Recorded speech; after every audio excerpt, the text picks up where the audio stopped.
다낭에 우리 한국 분들이 조금씩 들어오시고 계십니다. 옛날에는 비자 문제 때문에 전혀 못 들어오셨는데 대산이 아시죠? 다들 이제 대산이하고 같은 에이전시를 통해서 이렇게 들어오신 분들이 계세요. 저희하고 운동도 같이 하시고 하시는데 최근에 호치민에서 들어오셨죠, 그렇죠? 네. 그러면 본인 소개를 한번 하시겠어요? 예, 안녕하십니까. 저는 대전에서 한 달 전에 베트남 온 김희철입니다. 네네. 제 나이는 52세고요. 저는 베트남에 오기 전에 무용글러브 공부를 많이 했어요. 2년 전부터 계속 모았고 오늘 제가 직접 뭐 촬영을 하겠습니다 하고 네. 제가 도울 수 있는 방법은 서로 이 타국에서 만나서 서로 돕고 돕는 게 한국의 정 아닙니까? 그래서 저는 직접 제가 한번 방송을 해서 지금 한국에서 많이 저와 같은 분이 많이 있을 거라 봅니다. 그래서 조금이나마 거짓 없이 진실하게 해서 좀 도움이 됐으면 해서 이 방송을 제가 참가했습니다. 그러면 들어오실 때는 언제 어떻게 들어오셨어요? 한 달 전에 저기 저 호치민에 아는 형님이 법인을 하시고 그래서 해서 그분을 통을 통해서 아주 잘 들어왔습니다. 그러면 들어오실 때 이제 비자는 어떻게 내셨죠? 외투 법인으로 내서 들어왔습니다. 외투 법인으로. 예. 그래서 저는 여기서 이제 조그마한 사업도 하고 할까 해서 뭐 아무 문제 없이 잘 들어왔습니다. 근데 50대면은 그래도 한국에서는 한참 활동을 하실 때 아닙니까? 네. 이제 은퇴하신 분들도 계시지만 네네. 제 친구들도 저도 이제 올해 52이 되는데 제 친구들도 실제로 많이 일을 하고 있거든요. 네네. 노는 친구 거의 없어요. 그렇죠. 오시기 전에도 일을 하셨어요? 아니면? 예. 저도 일했습니다. 토목공학과를 나와서 H그룹에 근무를 했습니다. 25년 동안 근무하면서 건설 쪽에서 일했고 그래서 해외 근무를 많이 했습니다. 그래서 두바이, 사우디아라비아, 그다음에 중앙아시아 쪽, 우즈베키스탄, 카자흐스탄, 러시아 그쪽에 어떻게 일을 많이 해서 해외 생활을 많이 했거든요. 직업이 그다 보니까 많이 이동을 했죠. 네. 한 10여 년 동안 그쪽에서 이제 가족을 위해서 열심히 일하다가 와 보니까 참 창피한 이야기지만 안 식구하고 또 뭐나 너머에 떨어져 있다 보니까 네네. 뭐 서로 또 성격이 안 맞고 그래서 이혼을 한 5년 전에 했습니다. 그래서 다시 한국에서 회사를 그만두고 조그마한 중소기업에 가서 일을 하면서 나 혼자 생활을 했는데 열심히 일했던 것이 모든 걸 잃다 보니까 가족도 잃고 와이프도 잃다 보니까 모든 것이 허망한 마음이 들더라고요. 그래서 이제는 애들도 많이 컸고 애들이 어리다면 이런 선택을 못했지만 애들도 잘 자라줬고 그래 이제는 나를 위해 살자. 우리 부모님이 다 돌아가셨지만 생각해보면 부모님들은 자식을 위해서 너무 고생하셔 돌아가셨어요. 그 모습을 볼 때 인생은 딱 한 번이지 않습니까? 두 번 오지도 않으니까 이제는 좋아 나를 위해서 한번 투자를 하고 나를 위해 살아보자 해서 이 해외 생활을 결심했죠. 호치민에서 한 달 넘게 계시다가 예. 이제 다낭으로 넘어오신 지는 한 4일 됐습니다. 4일 예. 여기 이제 있어 보면은 베트남 사람들이 한국을 그렇게 많이 가고 싶어 합니다. 네. 그런 거 조금 느끼시죠? 네네네. 네. 한국에 여행하고 싶어 하고 또 한국의 임금이 좀 세니까 네. 일을 하러 가고 싶어 하는데 근데 이제 지금도 50대시고 또 같이 오신 분들도 계시죠? 예.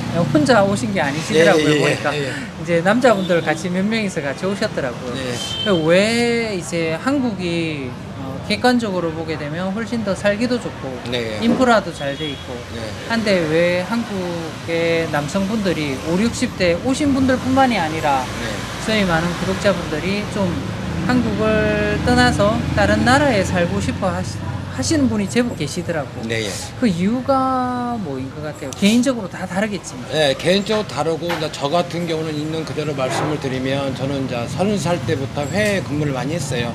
회사 법인장까지도 해봤고 살다가 해외에서 많이 생활을 했죠. 가장 느낀 게 뭐냐면 모든 인프라, 모든 경제면 한국이 최고입니다. 어느 나라를 가도 한국을 따라올 수가 없어요. 그렇지만 여기 뭐 중앙아시아나 동남아나 보면 우리보다 못 산 나라 사람들이 너무 가진 건 없어도 마음적으로 편안하고 행복해 사는 말 봤어요. 특히 여기 다낭 같은 경우도 그 미끼비치인가요? 해변가에서 아침에 웃으면서 체조하는 모습을 봤을 때 저분 사람들은 마음에 걱정이 없는구나. 왜 우리는 이렇게 못 살까? 라는 걸 많이 느꼈습니다. 새로 삶을 살아보려고 하니 뭐 이해관계 뭐 여러 가지 문제 때문에 스트레스를 많이 받아요. 그러다 보니까 술을 많이 먹게 되고 너무 삶의 의미가 특히 저희 같은 경우는 이혼하고 나서 어떤 삶의 의미가 많이 있었습니다. 그래서 많은 고민 끝에 나는 해외를 나간다. 근데 어디 나라를 갈 건가 많이 고민했습니다. 베트남을 선택한 이유는 제가 이거 5년 전에 한번 베트남 여행을 왔습니다. 근데 가장 이제 저도 이제 50대지만 앞으로 이제 커가면서 나이 먹고 가면서 일단 먹는 거 다른 나라에 가면은 빵하고 고기를 많이 먹는데 먹는 것이 풍부한 나라이기 때문에 일단은 건강을 유지하자.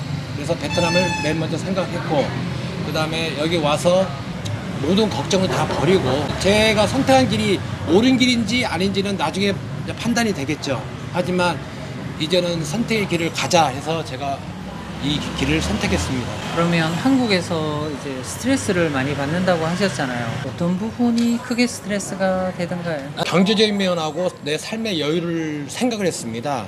경제적인 걸 한다면 당연히 한국에 살아야 합니다. 저도 다니는 직장을 그만뒀습니다, 스스로. 그리고 시간 있을 때마다 과연 내가 어디 가서 살을까? 그래서 중앙아시아도 가보고, 북미도 가보고, 남미도 가보고, 오스트레일리아도 가보고, 뉴질랜드도 다 가봤습니다. 그래서 과연 내가 정착하고 살 곳이 어딘가 많이 생각했는데 첫 번째 스트레스는 어떤 이해관계죠. 이해관계고 또 우리 50대 같은 경우는 한참 일할 나이에 정년퇴직, 회사에서 나가라고 하는 그 퇴직, 회사에 저도 한 20년 동안 회사에 몸을 담고 있었는데 어느 날 갑자기 그렇죠. 구조조정, 그렇죠. 그런 것이 압박감 오고 또 그 이후에 어떤 두려움, 건강이 굉장히 안 좋더라고요. 스트레스보다 보니까. 근데 이 해외 생활을 하다 보면 한국을 잊어먹게 되더라고요. 여기 문화에 접하다 보니까. 그러다 보니까 하루가 금방 가고 이 스트레스가 없고 물론 해외 생활이 어렵죠. 말도 안 통하고 언어도 틀리겠지만 한국을 벗어났구나. 그러니까 새로운 것을 보고 또 하다 보니까 이런 스트레스가 없습니다. 그래서 저는 이 길을 선택했는데 아마 경제적인 걸 선택했다면 당연히 한국에 있어야 합니다. 돈을 더 벌려고 하신다면? 예. 왜냐면 여기 말도 안 통하고 또 전혀 법률적이라는 것이나 어떤 건 아무것도 모르는 상태에서 여기서 온다는 것은 굉장히 힘든 겁니다. 하지만 저는 제 나름대로 이제 50대 돼서 직장 생활하면서 돈을 벌어도 얼마를 벌겠냐. 저는 돈보다는 그냥 내 자신의 이젠 나 자신을 위해서 살자. 우리 애들 다 키웠지 않습니까? 뭐 다 키워서 고생했는데 이제는 그렇게 살지 말고 나를 위해서 한번 열심히 투자를 해보고 그리고 뭐 멋지게 살다 가면 죽은 날 나는 그래도 뭔가는 재밌게 살았다 내 인생에. 우리가 뭐 이병철이나 뭐 삼성이나 현대그룹처럼 돈이 많은 사람들이 아니기 때문에 나름대로의 즐거움을 찾아가면서 마지막 우리가 운명을 다했을 때 그리고 나는 멋지게 살았어. 나는 정말 후회 없어. 그런 마음을 나는 갖고 싶어서 경제적인 것도 좀 것보다는 내 삶을 위해서 이렇게 왔습니다. 근데 실제로 외국에서 살겠다라고 이렇게 결정을 하시려면 경제적인 게 어느 정도 있어야만 사실은 결정을 하실 수 있거든요. 당연하죠. 내가 자산을 정리를 했는데 내 자산이 플러스 마이너스 하니까 얼마 안 남아. 그러면 사실 외국으로 못 나오지 않습니까? 네. 어느 정도 그러면 자산을 정리를 하시고 오신 거예요? 아니면 한국에 자산을 좀 남겨두시고 이쪽으로 오신 거예요? 많이는 않지만 그래도 남겨두고 왔습니다. 근데 이제 부동산이나 뭐 그렇죠. 부동산이나 뭐 주식 정리 안 하시고 주식. 주식은 여기서도 하실 수 있잖아요. 그렇죠. 그래서 뭐 그러면 하면서 돈이 많아서 여기 온 게 아닙니다. 돈이 많은 것 같으면 한국에 살아야 합니다. 저는 돈이 없어서 베트남에 왔습니다. 돈이 많으면 미국 같은 데 가죠. 근데 돈이 없다고 하더라도 실제로 여기서 생활해 보니까 특히 다낭 같은 데서 생활해 보니까 내가 물가 때문에 저렴한 물가에 놀랐습니다. 한 달에 한 30만, 5만 원, 40만 원이면 아주 넉넉하고 좋은 집을 살 수 있더라고요. 사실 한국에서 월세 얻는다고도 그 정도 가격은 힘들지 않습니까? 한국에는 보증금이 크죠. 이게 보증금이 한 달치 월세만 내면 되니까. 그래서 뭐 돈은 쓰기 나름이겠지만 여기서 허튼지도 않고 뭐 여자 만나서 막 그런 짓 안 한다면 한국보다 더 저렴하게 살 수 있으면서 행복하게 살 수 있고 또 음식도 현지 음식 저도 잘 쌀국수 이제 먹기 시작했지만 그런 음식도 먹으면 싸더라고요. 3명이 먹었는데 돈 우리나라 돈으로 3,000원이 나왔어요. 정말 3,000원의 행복을 느꼈습니다. 이제 다낭은 오신 지 3일밖에 안 됐으니까 천천히 알아봐 가시면 되겠지만 일단 느낌은 좋죠. 네, 예. 일단은 날씨 좋고. 예, 날씨가 좋고 그다음에 여기가 너무 복잡하지도 않고 저는 아직 이제 오토바이를 못 타지만 천천히 오토바이 타면 네. 뭐 그렇게 돈 쓸 일도 없을 것 같고 또 여기 또 바닷가가 가까이 있어서 오토바이 타고 10분이면 언제든지 바닷가 가서 해 뜨는 모습, 해 지는 모습을 보는 그 모습이 너무 좋고 또 이제 여기 좀 가다 보면 시골이 있을 거랍니다. 호이안 아직 한 번도 안 예, 가보셨죠? 예. 그래서 그런 데 가서 그런 여행도 제가 무지 좋아하기 때문에 이쪽을 좀 선택을 했습니다. 여기 오셔가지고 살아가는데 좀 걱정되시는 부분은 없었어요. 나오실 때 해외 생활을 많이 하셔가지고 네, 예, 예. 사실 걱정은 해외 생활을 안 하신 분보다는 덜 하셨을 텐데 실제로 저 같은 유튜버들이 이렇게 평소에 뭐 정보인지 아니면 생활인지 이렇게 전달을 하고 있지만 네. 그게 어떤 식으로 도움이 되기는 되는지 네.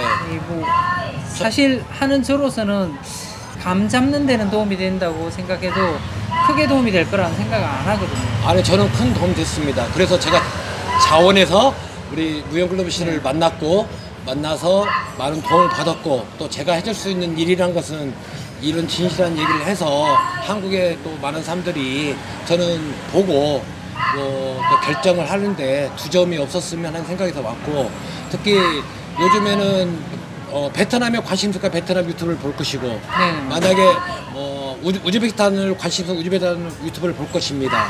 저는 많은 유튜브를 봤는데 무용글로브 씨나 여기 다나 이쁜이들 보면서 정말 진실된 방송을 해주셔서 고맙고 그 방송에서 저는 많은 걸 배웠습니다. 간접적으로. 그리고 저 같은 경우는 해외에서 생활하는 게 많은 경험이 있다 보니까 해외 생활은 그렇게 두려움이 없었어요. 단지 걱정되는 게 뭐냐면 제가 어디 한 나라에 정착을 못했었습니다. 우즈베키스탄도 가보고 카자흐스탄도 가보고 저기 두바이도 가보고 호주, 뉴질랜드 가봤는데 과연 내가 살 곳이 어딘가를 정착을 해야 하는데 정착을 못했어요. 그 이유는 저는 내 자신이 아직까지도 한국을 버리지 않았다는 것을 내가 이제야 느꼈습니다. 그래서 이제는 한국을 다 버리고 완전히 버리자. 내 선택이 잘못된 건 모르겠지만 우즈베키스탄 2달, 석 달 살다가 아니야 여기는 아닐 것 같아. 한국 다시 가자.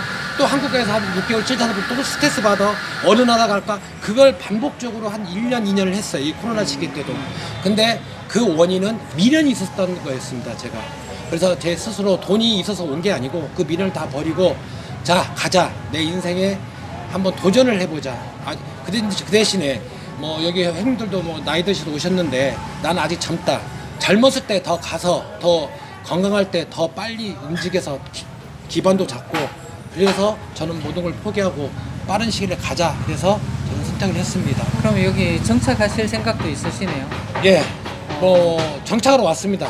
그 그러면- 꿈이 어떻게 될지는 모르겠지만 이제는 한국을 버리고 왔습니다.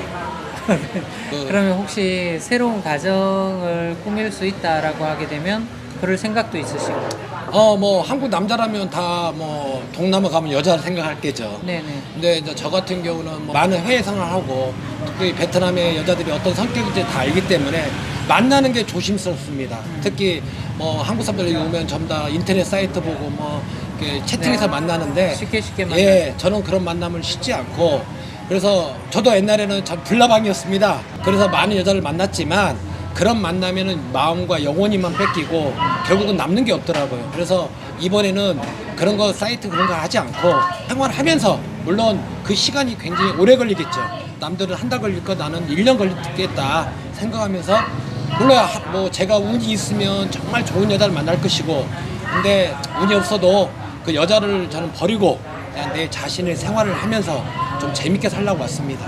지금 한 달 반 정도 계셨는데 한 달 반 계시면서 그러니까 생각하셨던 베트남 생활하고 여기 와서 직접 생활해 보니까 느끼는 거하고 이게 좀 갭 차이가 크신지 아니면은 내가 생각했던 거랑 비슷한데 이렇게 느끼시는지. 저는 5년 전에 이혼하고 바로 베트남하고 태국하고 라오스 8개월 동안 여행을 했습니다.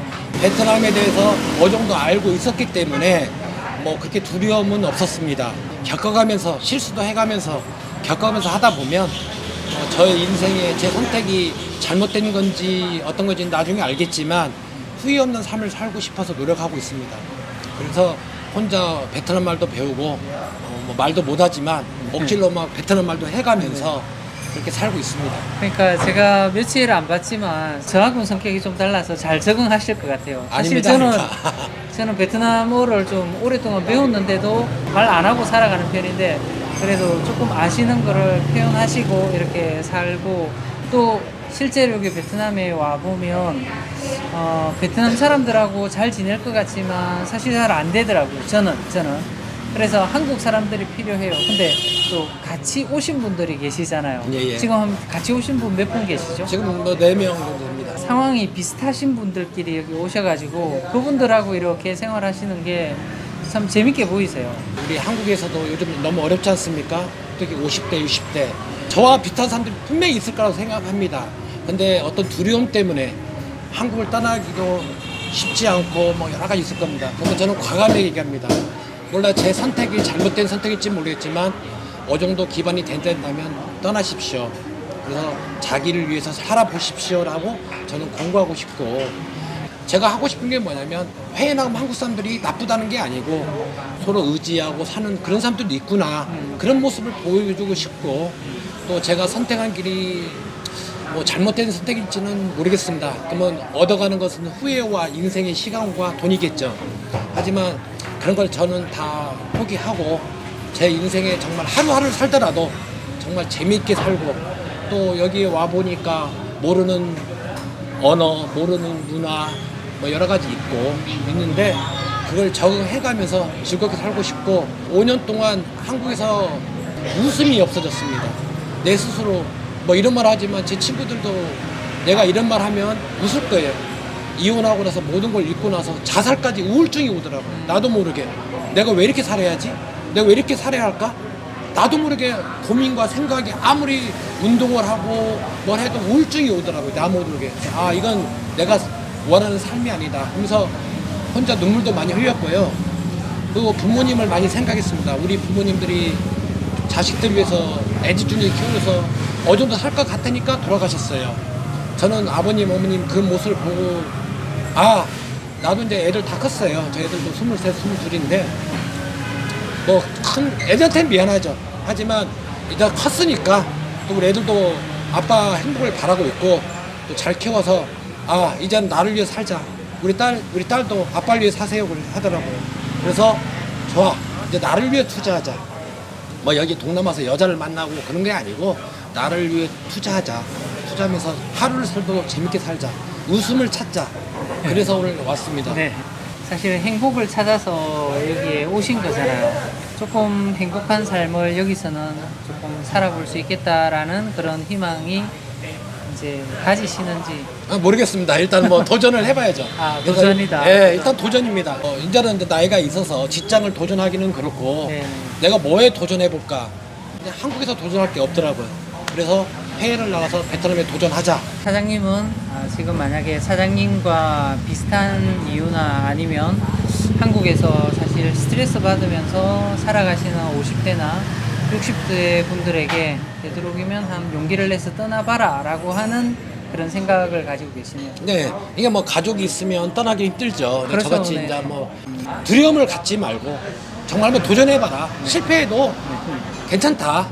사실 나이 먹어서 65살, 67살 되면은 움직이라도 귀찮아서 못 움직여요. 네. 근데 저거는 아직까지 젊은 나이고 더 기회도 많을 것 같고 그래서 너무 급하게 생각하지 말고 한번 그냥 부딪혀봐라. 그냥 떠난 게 나을 것 같아요. 저 여기서 많이 웃음을 찾았습니다. 웃음을 찾으셨어요? 네, 조금이라도. 네. 새로운 곳에 정착하고 또 사실 마음이 약간은 떠 있잖아요. 여기 네. 와 있으면. 그래서 이제 또 정확하게 베트남이나 다낭을 아직까지는 볼 수 있는 그런 냉철한 눈은 아직까지 저는 그렇죠. 없다고 봅니다. 그래서 네.